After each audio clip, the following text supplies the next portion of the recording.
Bonjour à tous dans une nouvelle vidéo. Aujourd'hui, on va voir comment faire la fonction SUM. C'est une fonction qui permet d'additionner les entiers stockés dans les éléments de votre liste simplement enchaînée. On va travailler tout simplement par le programme qu'on a déjà fait. On l'a fait précédemment dans les vidéos précédentes avec deux fonctions, la fonction d'ajout à la fin et la fonction d'affichage. Alors la première chose à savoir, c'est que cette fonction, elle est de type entier. Pourquoi elle est de type entier? Parce qu'il va retourner une somme qui est de type int. Somme d'un ensemble des entiers. Il admet en entrée une variable de type list.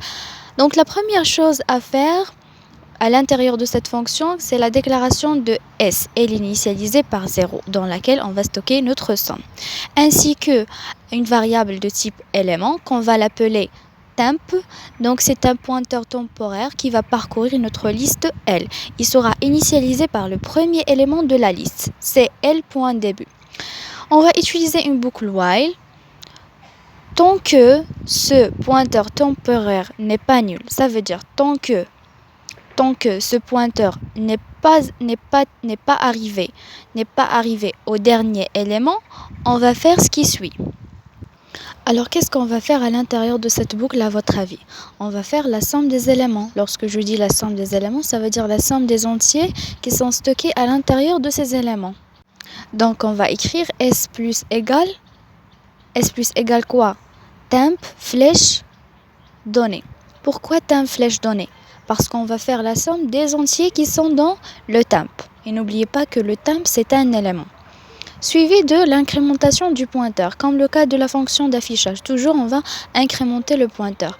Comme ça, on va faire return S, puisque S stocke la somme de ces entiers. Donc, on va la retourner. Alors, on va passer au int main pour que vous puissiez vérifier que la fonction SUM marche bien. Alors ici, je vais faire un retour à la ligne et puis je vais faire la somme et, entre guillemets, puis je fais appel à notre fonction SUM. Je vais la copier à l'intérieur de printf et entre parenthèses de somme, on va faire la liste à laquelle on veut faire la somme des éléments. Donc c'est ma liste. Alors je vais la copier aussi là. Et on exécute.